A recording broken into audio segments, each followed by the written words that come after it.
Welcome back, folks. Okay, this is part 2 of our packaging and shipping. Now, I told you on our last video that we're going to show you what we use every day to pack and ship. This is the way we pack almost all of our signs and packages is using the priority mail, USPS priority mail. The main reason we do that is because they furnish boxes. You can go to USPS.com and look at their priority mail boxes, and they've got lots of different sizes, flat rate boxes and all kinds of different sizes. And they furnish the boxes to you. The way we shipped before on the last one, you had to go out and buy your own boxes, and you could be paying $1, $1.50 a piece just for a box. With priority mail, they furnish the boxes, so it makes it nice and simple. That's the big reason. Second reason is you don't have to take it anywhere. Your postman that takes your mail will take the priority boxes just like they do an envelope when you put a stamp on it. So that's a big advantage. We really love it.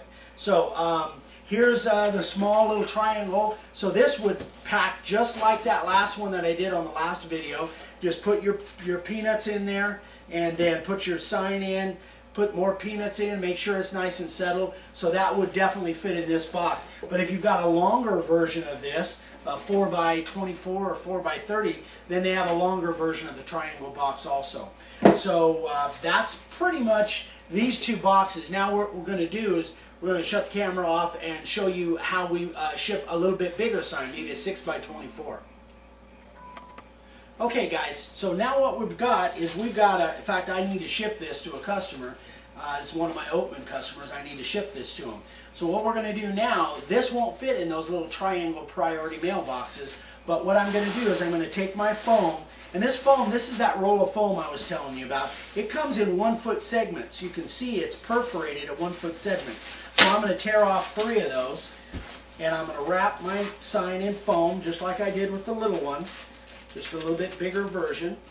So I'm going to wrap this in foam, and then again make it nice and double wrapped at the end to get plenty of padding.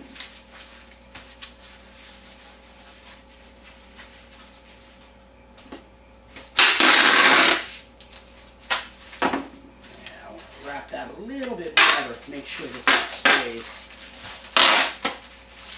And I'm kind of rushing through this for time's sake, guys. I want to make sure I can get everything in on this video. So there we go. We've got that done. Now we need a box. Now one of the mailboxes that Priority Mail furnishes is called a shoe box. So when you go on and look, you're going to see this as a shoe box. Now that sign obviously will not fit inside this box, but what I've done is I've actually put 2 of them together, and what we're going to do is we're actually going to nest one inside the other, and they make them this way so it works out really nice to give you a complete box. So now we're just going to seal this box up. That makes a nice solid box. And I go around and I put tape this way too to make sure that that box doesn't come apart in transit. Now I'm going to go, and I've got that box completely sealed. What I want to do is just open one end of it, and we have a perfect box to ship that sign. So now we put our peanuts in there, we put the sign in there, just like same process we did before, seal it up, and you are good to go.